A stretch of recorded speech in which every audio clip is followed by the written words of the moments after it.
Now that you've made a zero clearance insert, it's time to add a splitter.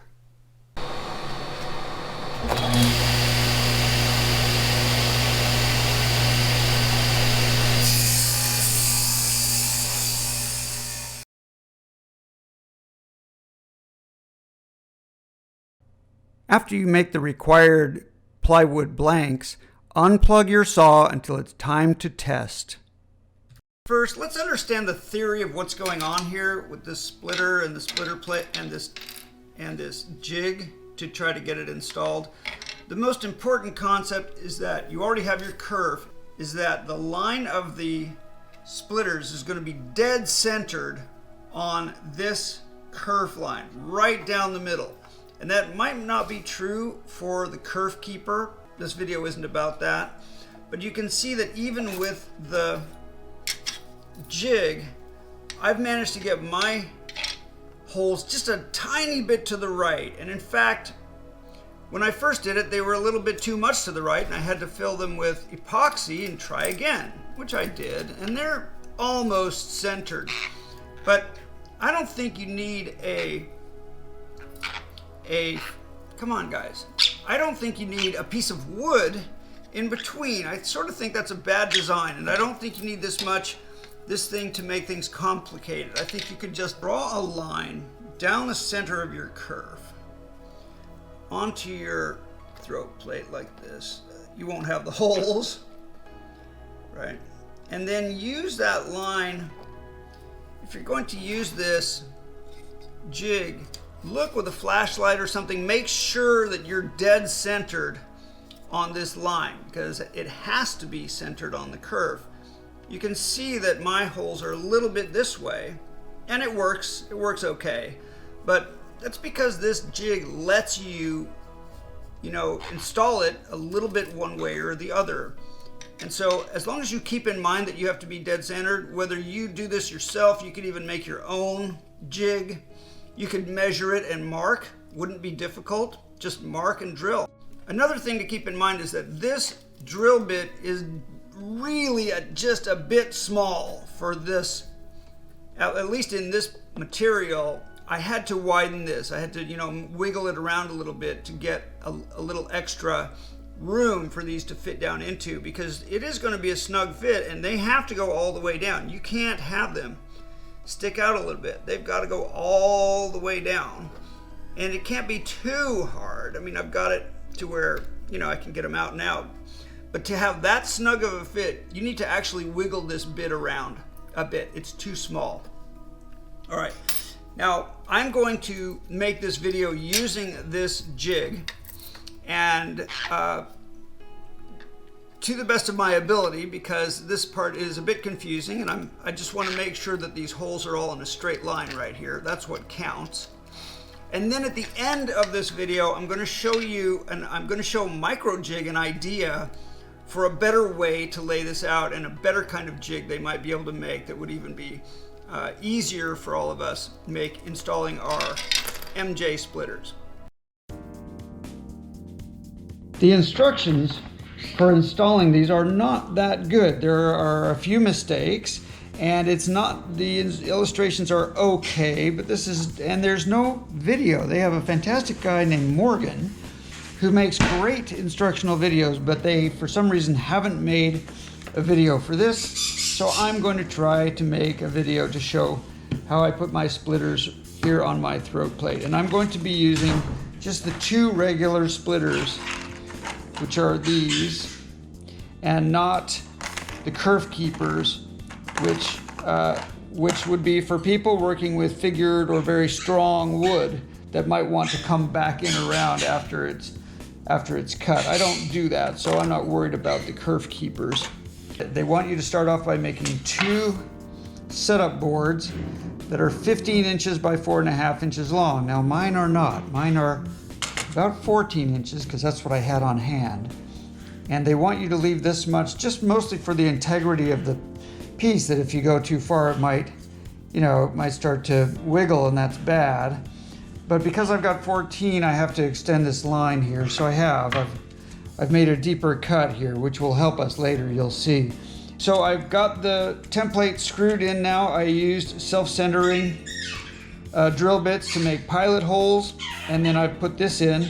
And the big deal here is this piece. You can see the alignment here inside the kerf, and you really can't see it, but when I move this goes back and forth just a little bit. Just the movement here is very slight, but this way is for the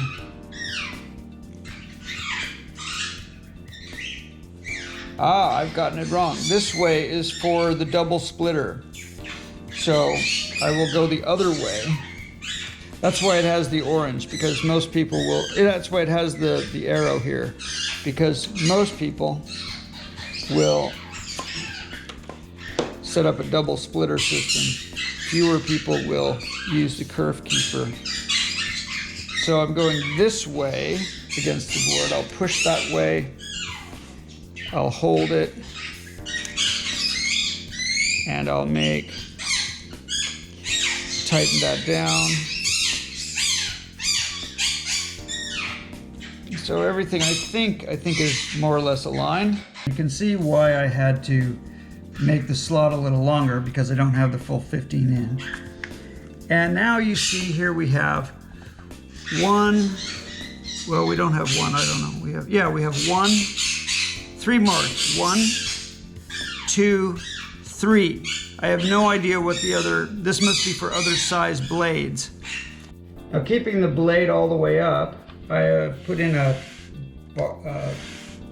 board here that I've clamped down, so this isn't going to move. And I can still check that I'm right, the tooth is at the number 3, whatever that is, line. And so now I can lower the blade. And they recommend keeping the blade above the board just to make sure that the board doesn't move anywhere. It just helps. And then just to make 4 quick holes. And I will make, this is all secure. I'll just make 4 quick holes.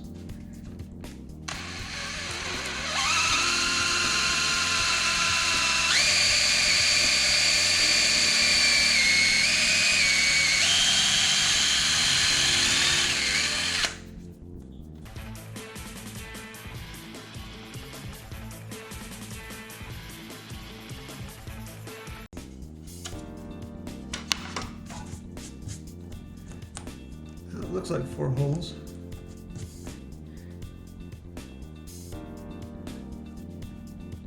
Pretty snug, yeah. That's the idea. Now these have to go down below the surface. So these holes are just a bit small.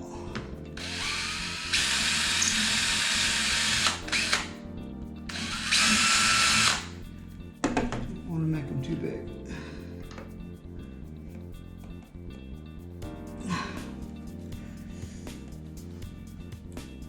Still too small.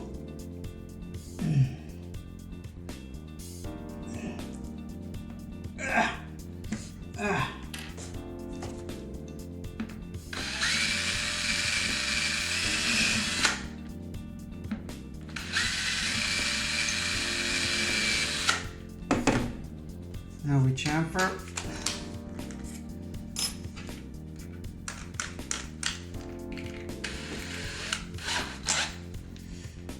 Bit.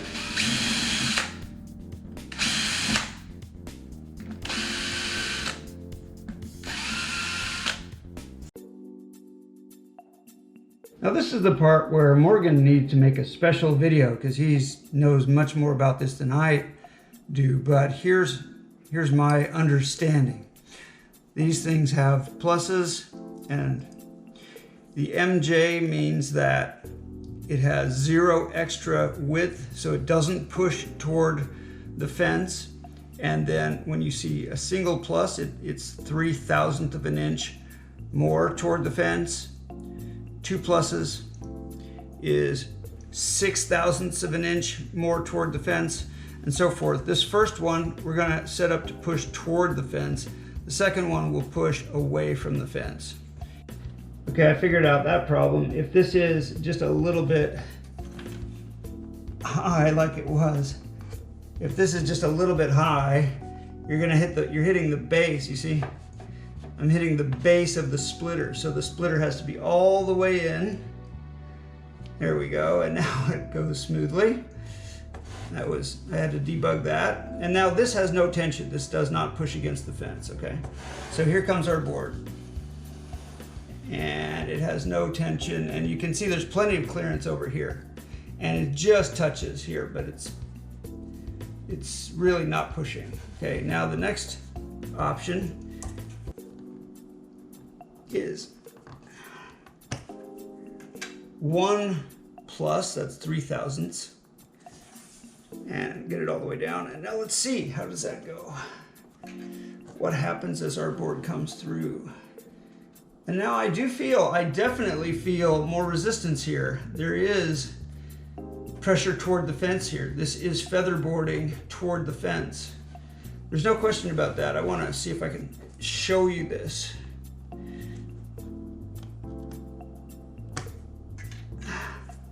Get this all the way down. Look how easily this goes through.